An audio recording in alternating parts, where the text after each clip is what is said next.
Children, আজকে আমরা কি জানবো? আজকে আমরা জানবো হর্ষইকার যোগের শব্দ গঠন। তোমরা জেনেছো যে হর্ষইকারের চিহ্ন হলো এটা, হর্ষই। দেখো এখানটায় আছে ক যোগ হর্ষই। আচ্ছা, পেজ নাম্বার হচ্ছে 15 পেজটা হলো। দেখো ক যোগ হর্ষই, কত ব্যঞ্জন বর্ণ আর হর্ষইটা হলো স্বরবর্ণ। এই হর্ষই যে কার, তার চিহ্ন হলো এটা, তাহলে হর্ষই চিহ্ন হলো এটা। এবার এটা কি হলো? এটা ক বর্ণের সাথে যুক্ত হলো কিভাবে? দেখো এই দিকে, এইখানটায় বর্ণটা এখানে লেখা হলো আর এই দিকে এভাবে যুক্ত হয়ে এভাবে বসেছে। তাহলে হর্ষই পরিবর্তে এই চিহ্নটা বসলো, এই চিহ্নটা যুক্ত হয়ে বর্ণের সাথে এইভাবে হলো। এটা কি উচ্চারণ হয়? ক যোগ হর্ষইকার সমান সমান ক হর্ষই কি। ক যোগ হর্ষই, তারপর এই হর্ষই পরিবর্তে এইটা, এবার ক হর্ষই কি। এখানটা অনেক বর্ণ রয়েছে, আমি দু একটা বলছি। এবার দেখো খ, খ যোগ হর্ষইকার, এখানটায় কিন্তু কারটা বসানো হয়েছে, হর্ষইকারটা, হর্ষের পরিবর্তে এই চিহ্নটা। এবার খ যোগ হর্ষইকার সমান সমান ক্ষয় হর্ষই খি। গ যোগ হর্ষইকার সমান সমান গ হর্ষই গি। ঘ যোগ হর্ষইকার ঘি।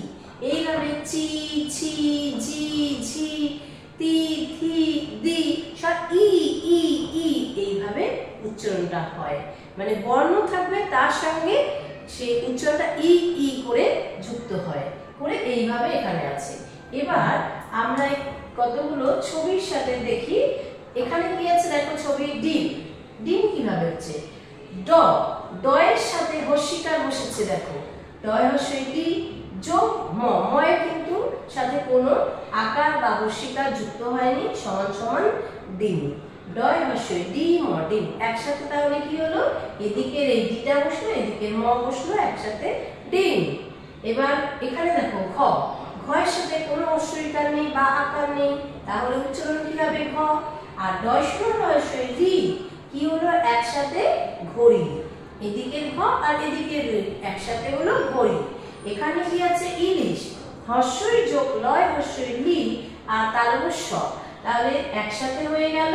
এই যোগ চিহ্নগুলো দেখো উঠে গিয়ে হয়ে গেল ইলিশ, মানে এদিকে ই, লি আর তালব্য স একসাথে হলো ইলিশ।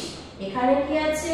টিকটিকি, টয় হর্ষই টি, টয়ের সাথে হর্ষিকার যোগ হয়েছে, টয় হর্ষই টি যোগ ক, কয়ের জন্য ক, টিক।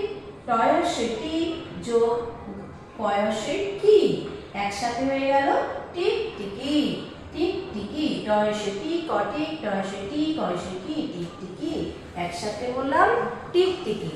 তাহলে তোমরা কিন্তু হর্ষইকার যুক্ত করে উচ্চারণটা তোমরা শিখলে।